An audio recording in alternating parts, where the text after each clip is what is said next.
لله رب العالمين۔ عزیزان ملت اسلامیہ، آئیے سب سے پہلے ہم اور آپ عقیدت اور محبت کے ساتھ حضور احمد مصطفیٰ محمد مصطفیٰ صلی اللہ تعالیٰ علیہ وسلم کی بارگاہ اقدس میں ایک مرتبہ بآواز بلند درود پاک کا نذرانہ پیش کرے۔ پڑھیے درود پاک: اللہم صلی علی سیدنا شفیعنا نبینا مولانا محمد وعلی آلہ واصحابہ وازواجہ واہل بیتہ اجمعین، صلاۃ و سلام علیک یا نبی اللہ صلی اللہ تعالیٰ علیہ وسلم۔ عزیزان ملت، آج ہم جشن عید میلاد النبی منا رہے ہیں، اور ہم ہی نہیں بلکہ دنیا کے کونے کونے میں نبی کی یاد منائی جا رہی ہے۔ تو ہم منا رہے ہیں، لیکن حالت یہ ہے، میرے آقا کا مقام یہ ہے کہ میرے آقا کی آمد سے پہلے بھی اللہ کی بارگاہ میں نبی کو بھیجنے کے لیے اللہ کی کئی مخلوق نے اللہ کی بارگاہ میں دعائیں کی ہیں۔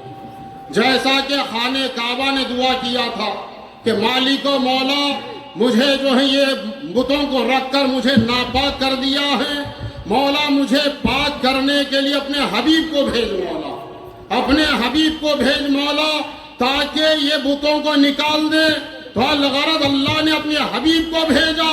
تو اب ہمیں حکم کیا ہے کہ اگر ہمیں پاک ہونا ہے تو ہمیں خانہ کعبہ جانے کی ضرورت ہے، اور جو خانہ کعبہ کو جاتا ہے اور واپس آتا تو میرے آقا فرماتے ہیں وہ ایسے پاک و صاف ہو جاتا ہے کہ گویا ابھی ماں کے پیٹ سے اس نے جنم لیا ہے۔ تو اب ہم کا پاک ہونے کے لیے خانہ کعبہ جاتے ہیں، اور خانہ کعبہ کو پاک کرنے کے لیے وہ دعا کرتا ہے مولا تیرے حبیب کو بھیج دے مولا۔ اس چیز کو دیکھ کر میرے امام کہتے ہیں حاجیو آؤ شہنشاہ کا روضہ دیکھے، کعبہ تو دیکھ چکے، کعبے کا کعبہ دیکھیں۔ ہمیں پاک ہونا ہے تو خانہ کعبہ کی طرف، اور خانہ کعبہ کو پاک ہونا ہے تو آقا کی طرف۔ عزیزان ملت اسلامیہ، تو الغرض ہم اور آپ جشن عید مناتے ہیں، اور دنیا کے کونے کونے میں مناتے، سب مناتے ہیں، لیکن یا اس میں کون نہیں مناتا؟ وہابی نہیں مناتے، دیوبندی میں نہیں مناتے، اہل حدیث نہیں مناتے، بس یہ ہمارا کہنا ہے۔ لیکن حقیقت کیا ہے؟ وہ بھی مناتے ہیں، وہ بھی مناتے اس لیے کہ میلاد کا مطلب کیا ہے؟ پیدائش کا دن، پیدائش کا دن، برتھ ڈے سیلیبریشن، یعنی برتھ ڈے منانا، پیدائش کا دن منانا، وہ بھی مناتے ہیں۔ کیونکہ ہم اور آپ نے دیکھا کہ ایک وقت ایسا بھی آیا کہ ان دیوبندیوں نے مسٹر مودی جی کا برتھ ڈے منایا، اور پورا جو ہے یہ وائرل ہوا ہے۔ اس کے لیے دعائیں کی گئی، اس کے لیے کیک کاٹا گیا، اس کے لیے مٹھائیاں تقسیم کی گئی، اس کے لیے اس کی صحت کے لیے دعائیں کی گئی، اس کی تندرستی کے لیے دعائیں کی گئی، اس کے پولیٹیکل کیریئر کے لیے دعائیں کی گئی، لہذا انہوں نے منایا ہے۔ لیکن جب اس چیز کو دیکھا تو میرا دل باغ باغ ہو گیا کہ اے سنی، تو نے ایسی قسمت لے کر آیا ہے کہ اور جو ہیں اوروں کا برتھ ڈے مناتے ہیں، اور سنی جو ہے نبی کا برتھ ڈے مناتا ہے، نبی کا میلاد مناتا ہے۔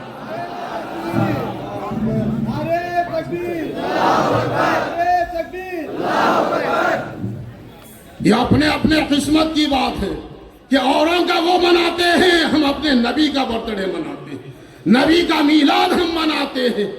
عزیزان ملت اسلامیہ، دل باغ باغ ہو گیا کہ ان کی قسمت میں وہ آیا ہے، ہماری قسمت میں یہ آیا ہے۔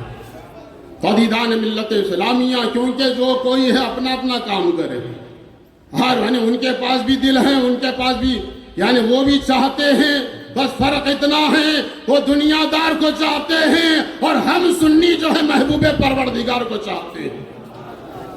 اور قرآن نے فیصلہ کر دیا کون کیا کام کرے گا، قرآن نے بتا دیا، کون کیا کرے گا قرآن نے بتا دیا، نماز کون پڑھے گا قرآن نے بتا دیا۔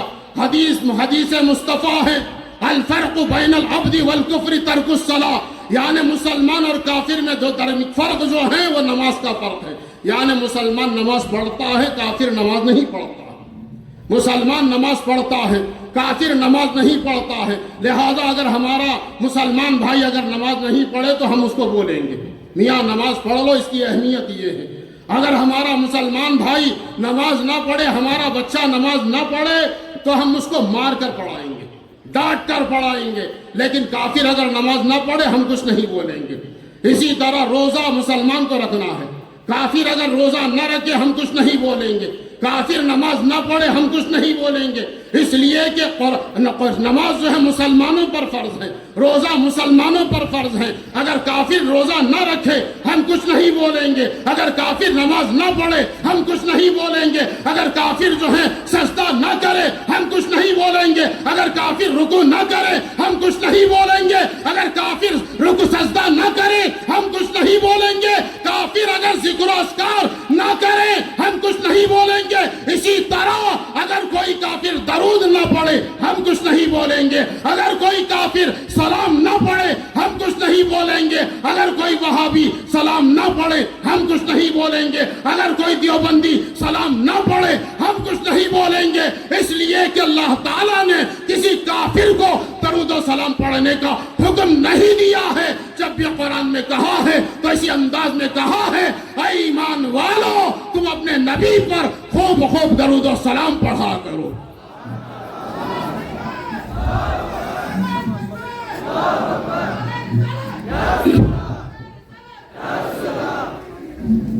لہذا جو جس کا کام ہے وہ کرے، ان کا کام وہ کریں گے، ہمارا کام ہم کریں گے۔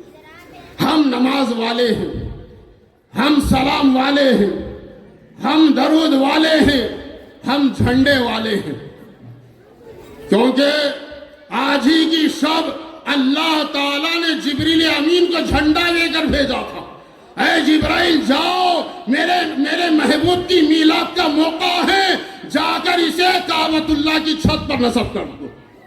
تو آج کی رات جبریل امین نے اللہ کے گھر پر جھنڈا لگایا، تو سنیوں نے کہا جب جبرائیل اللہ کے گھر پر جھنڈا لگا رہے ہیں تو سنی ہر ایک سنی نے فیصلہ کر لیا کہ ایک ایک سنی اپنے اپنے گھروں پر جھنڈے لگا لیں گے۔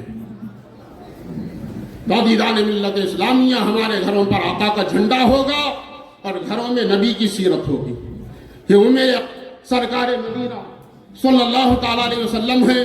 ایک مرتبہ میرے آقا کی بارگاہ میں طائف کے میدان میں میرے آقا ہیں، جبریل پتھر برسائے گئے تو جبریل امین حاضر خدمت ہو گئے۔ کہا یا رسول اللہ آپ حکم فرمائیے ان ساروں کو نیست و نابود کر دوں۔ میرے آقا فرماتے ہیں اے جبرائیل ایسے نہ کرنا، میں کسی کے لیے زحمت بن کر نہیں آیا بلکہ میں کل کائنات کے لیے رحمت بن کر آیا ہوں، میں کل کائنات کے لیے رحمت بن کر آیا ہوں میں۔ اور یہی چیز اپنی بیٹی فاطمہ کو سکھایا۔ حضرت فاطمہ آئی، یا رسول اللہ سنا ہے آپ باندیوں کو تقسیم کر رہے ہیں، کنیزوں کو تقسیم کر رہے ہیں، یا رسول اللہ مجھے بھی کچھ عطا فرمائیے، مجھے بھی ایک کنیز عطا فرمائیے، باندی عطا فرمائیے۔ میرے ہاتھوں میں جو کام کر کر کے میرے ہاتھوں پر جو ہے ورم آ چکے ہیں، یعنی میری محنت بہت ہو رہی ہے، یا رسول اللہ کچھ عطا فرمائیے، ایک کنیز عطا فرمائیے تاکہ مجھے جو ہے کام کرنے میں آسانی ہو جائے۔ میرے آقا فرماتے فاطمہ کیا میں تمہیں کنیز دوں یا پھر اس سے اچھی چیز دوں؟ یہ کنیز دوں یا اس سے اچھی چیز دوں؟ کہا یا رسول اللہ اس سے بہتر چیز عطا فرمائے۔ میرے آقا فرماتے ہیں اے فاطمہ یہ تسبیح لے لو، سبحان اللہ الحمدللہ اللہ اکبر، یہ تسبیح پڑھا کرو، اپنے ہاتھوں سے کام کرو، صبر کا دامن تھامے رکھنا، اللہ تعالیٰ برکت عطا فرمائے گا۔ سرکار مدینہ چاہتے تو دنیا کی دولت اٹھا کر فاطمہ کو، بیٹی فاطمہ کو دے سکتے تھے، لیکن بتا دیا اے لوگوں میں چاہتا تو سب دے سکتا، لیکن میں دیکھ رہا ہوں میرا غریب امتی بھی ہوگا، میں دوں گا، میرا امتی اگر دے نہیں پائے گا تو روئے گا۔ عزیزان ملت اسلامیہ، میرے آقا فرماتے بیٹی فاطمہ صبر کرو۔ حضرت فاطمہ نے اپنے بچوں کو صبر سکھایا، سرکار نے اپنی بیٹی فاطمہ کو صبر سکھایا، حضرت فاطمہ نے اپنے بچوں کو صبر سکھایا۔ اب صبر کا نتیجہ کیا ملا؟ جب انہوں نے صبر کیا تو اللہ تعالیٰ نے حضرت فاطمہ کو جنت کی عورتوں کا سردار بنا دیا، اور سرکار مدینہ کے جو نواسے ہیں اللہ تعالیٰ نے ان دونوں کو جنتی جوانوں کا سردار بنا دیا۔ کیونکہ صبر کیا چیز ہے؟ قرآن کہتا ہے ان اللہ مع الصابرین، صبر کرنے والے کے ساتھ اللہ تعالیٰ ہے۔ یہ غریب مسلمان نے دیکھا کوئی کار میں جا رہا ہے، یہ کہا کہ وہ تو جا رہا ہے میرے پاس تو نہیں ہے، تو رونے کی ضرورت نہیں ہے، صبر کر لو اور یقین رکھو اس کے ساتھ کار ہے اور میں صبر کر رہا ہوں، میرے ساتھ میرا خدا ہے، میرے ساتھ میرا خدا ہے۔ عزیزان ملت اسلامیہ، کیونکہ صبر ایک ایسی چیز ہے. حضرت عبداللہ وہ فرماتے ہیں کہ میں حج کے لیے نکلا، اللہ کی محبت میں سامان نہیں تھا، پیدل نکل گیا، نہ کھانے پینے کا سامان ہے، نہ کوئی سفر کے لیے کوئی چیز نہیں ہے، ایسے میں نکل گیا، چلتا گیا 40 دن تک بغیر کھائے کے چلتا رہا، بغیر کھائے بغیر پیے کے چلتا رہا. اللہ کی محبت میں حج کے لیے جا رہا تھا، میں اللہ کی محبت میں حج کے لیے میں جا رہا تھا. چلتے چلتے ایک جگہ پر کنواں نظر آیا، میں سوچا کہ پانی پیوں. وہاں پر جو ہے ایک ہرن پانی پی رہا تھا، میں نے بھی آگے بڑھا تاکہ پانی پی لوں، اس لیے کہ 40 دن سے بھوکا اور پیاسا ہوں. سوچا کہ جا کر پانی پی لوں. آگے بڑھا، جیسے ہی وہ جانور مجھے دیکھا وہ بھاگنے لگا، وہ آگے کو نکل گیا، کیونکہ انسان کو دیکھ کر جانور بھاگتے ہیں. وہ بھاگنے لگا اور میں جب کنویں کے قریب پہنچا تو جو پانی اوپر کو تھا وہ نیچے اتر گیا. جیسے ہی اتر گیا میں افسوس کرنے لگا، آسمان کی طرف دیکھ کر یہی کہا، مولا کیا میں اتنا گیا گزرا ہوں کہ جانور کے لیے تو پانی اوپر آیا ہے، میں انسان ہوں، جب میں قریب آیا تو پانی نیچے اتر گیا. یا اللہ کیا میری قسمت یہی ہے، جانور سے گیا گزرا ہوں میں. یہ سوچا، آگے بڑھنے لگا. اتنے میں آواز آئی، آئے بندے آپ پانی پی لے. پانی اوپر کو آیا، پانی پی لیا. پانی پی کر اپنے مشکیزے میں پانی کو بھر لیا، پی بھی لیا، پورا پیک بھی کر لیا، مشکیزے میں پیک کر لیا. جانے لگا تو آواز آئی، اے بندے تو آیا تھا شکایت لے کر، پانی نہیں ہے، جانور بھی آیا پی کر نکل گیا، لیکن تو آ کر پیا بھی اور پیک کر کے بھی لے کر جا رہا ہے. تجھ میں اور جانور میں یہ فرق ہے. جانور یہاں پی لیا، آگے نکل گیا، اللہ کے بھروسے جہاں ملے گا وہاں پی لوں گا. لیکن تیرا حال کیا ہے، یہاں پر پی لیا، پھر تھوڑا پیک کر کے لے کر جا رہا ہے. آگے نکل گیا، حج کر لیا. واپس جب آ رہا تھا تو ایک مسجد میں حضرت جنید بغدادی، ان سے ملاقات ہوئی. آپ نے جو ان سے ملاقات ہوئی، اللہ کے ولی سے بیٹھ کر باتیں کرنے لگا تو اللہ کے ولی دلوں کے حالات کو جانتے ہیں. انہوں نے کہا، حضرت جنید بغدادی رحمت اللہ علیہ نے کہا، اے شخص تو آ رہا تھا، اللہ کے بھروسے گھر سے نکلا اور چلتے چلتے فلاں مقام پر آنے کے بعد ایک کنویں کے پاس ایسا واقعہ پیش آیا اور تو نے اللہ کی بارگاہ میں شکایت کی. اگر وہاں پر تھوڑا صبر کر لیتا تو اللہ تعالیٰ تیرے قدموں میں پانی لا لیتا، تیرے قدموں میں پانی آ جاتا. تجھے شکایت کرنے کی ضرورت نہیں تھی، ذرا صبر کر لیتا تو تیرے قدموں میں پانی آ جاتا. فدیدان ملت اسلامیہ، اللہ تعالیٰ دینے والا ہے، ذرا صبر کر لے، بس صبر سے ہر کام بننے والا ہے. آج یہ جو کچھ ہے میرے نبی کا صبر ہے. آج میرے نبی اگر چاہتے، کیونکہ اور انبیاء نے تو بد دعائیں دے دی، یا اللہ اس قوم کو ہلاک کر دے، پوری قوم ہلاک ہو گئی، لیکن میرے نبی نے کبھی بد دعا نہیں فرمائی. اور نبیوں میں میرے نبی میں یہی فرق ہے، میرے نبی نے کبھی بد دعا نہیں فرمائی. میرے نبی ایک تنہا ہیں، لیکن آج دنیا کا عالم یہ ہے کہ سب سے زیادہ دنیا میں اگر کوئی مذہب پھیل رہا ہے تو مذہب اسلام ہے. فدیدان ملت اسلامیہ سب کیا ہیں؟ جبرائیل آئے تھے آقا پر جب پتھر برسائے جا رہے تھے، یا رسول اللہ حکم فرمائیے ابھی نیست و نابود کر دو. میرے آقا فرماتے، میں کسی کے لیے رحمت زحمت بن کر نہیں آیا، میں کل کائنات کے لیے رحمت بن کر آیا ہوں. فدیدان ملت اسلامیہ، کیونکہ صبر ایک ایسی چیز ہے، انسان جب صبر کرتا ہے، کیونکہ گھر کے حالات بھی جو بنتے ہیں، انسان کی زندگی بھی جو ہے اسی پر دار و مدار ہے. ایسے کئی واقعات ہیں. آج جیلیں جو بھری پڑی بھی ہیں، یہ وجہ کیا ہے؟ بے صبرا جو ہے آ گیا، چھری لے کر مار دیا، اندر جا کر بیٹھ گیا.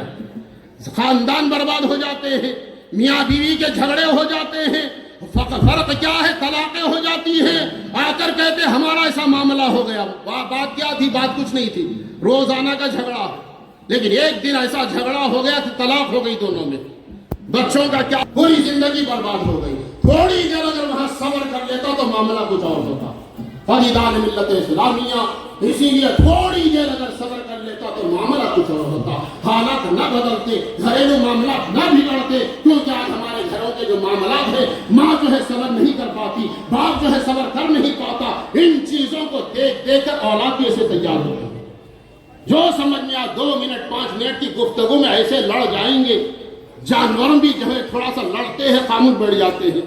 لیکن جو ہے یہ جو ہے دونوں کے دونوں ایسا لڑ جائیں گے اور ایسا لڑ جائیں گے کہ جو ہے یہ خیال نہیں کریں گے کہ گھر کا کیا ہوگا۔ قائدان ملت اسلامیہ، آج جو گھر بنے گا ماں باپ کی وجہ سے ہی گھر بنتا ہے۔ جتنے گھر آباد ہوئے ہیں وہاں پر ماں باپ کی وجہ سے جو ہے گھر آباد ہوتا ہوا نظر آئے گا، اور جتنے گھر برباد ہوئے ہیں اس میں یقیناً جو ہے ماں باپ کی غلطیاں ہوتی ہے، ان کا بے صبرا پن ہوتا ہے۔ قائدان ملت اسلامیہ، لہذا ماں اولاد کی پرورش کیسے ہوگی؟ صبر کے ساتھ، تحمل کے ساتھ، اولاد کا خیال کرتے ہوئے۔ آج اگر میں ایسا کروں گا تو آگے چل کر ہمارے گھر کا کیا ہوگا؟ قائدان ملت اسلامیہ، اولاد کی پرورش کرنا ہے تو سب سے پہلے صبر کے دامن کو تھامنا، سب سے پہلے صبر کے دامن کو تھامے رکھے، انشاءاللہ تعالی گھر بھی آباد رہے گا۔ کیونکہ قائدان ملت اسلامیہ، ماہر یعنی اولاد کی پرورش کب سے ہونی ہے؟ تو ماہر نفسیات کہتے ہیں کہ جب بیوی حمل سے ہے اسی وقت سے جو ہے ماں باپ کو تیار ہونا چاہیے اولاد کی پرورش کے لیے۔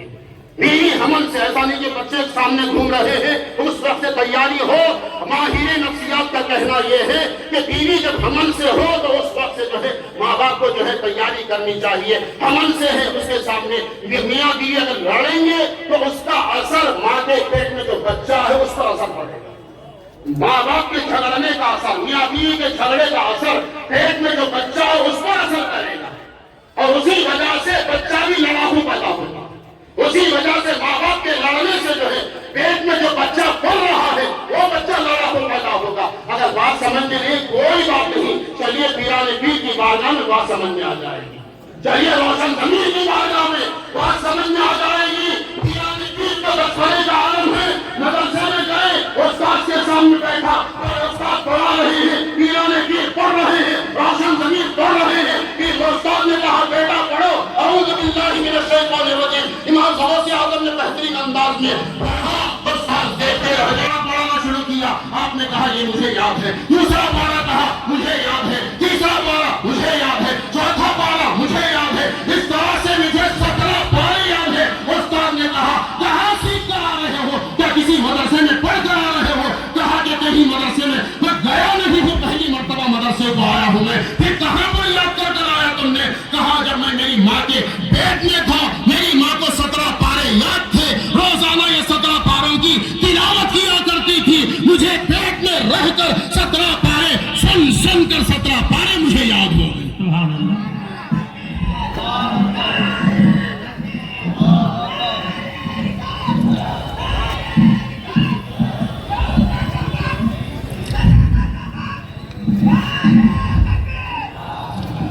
بس اللہ تعالیٰ سے دعا ہے اللہ تعالیٰ ہمیں اور آپ کو حق سمجھنے کی توفیق عطا فرمائے۔ وآخر دعوانا الحمدللہ۔ سبحان اللہ، سبحان اللہ، ماشاء اللہ۔ حضرات، یہ تھے حضرت علامہ مولانا عبد المصطفیٰ صاحب قبلہ جو اپنے بہترین انداز میں خطاب فرما رہے تھے۔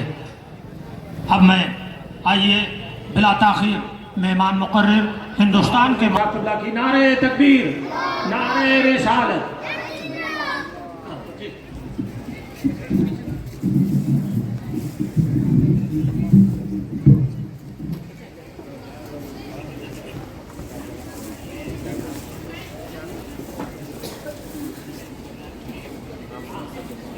جی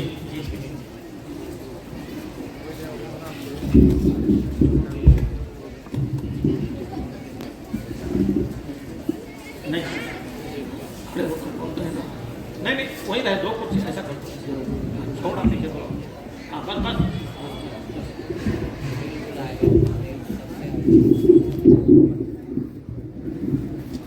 آؤ ذکر حبیب ہو جائے، آؤ ذکر حبیب ہو جائے، رحمتوں کا نزول ہو جائے، سنت مصطفیٰ پہ عمل کر کے زندگی باوصول ہو جائے۔ حضرات، بڑے اطمینان کے ساتھ میں بیٹھے، ہندوستان کے معنات خطیب آپ کے سامنے ہیں، انشاءاللہ تعالی پرمغز اور بہترین خطاب آپ کو سنانے جا رہے ہیں۔ آپ حضرات سے میری گزارش ہے پورے اطمینان کے ساتھ میں بیٹھے، آپ ادھر ادھر آنا جانا صاحب قبلہ جی۔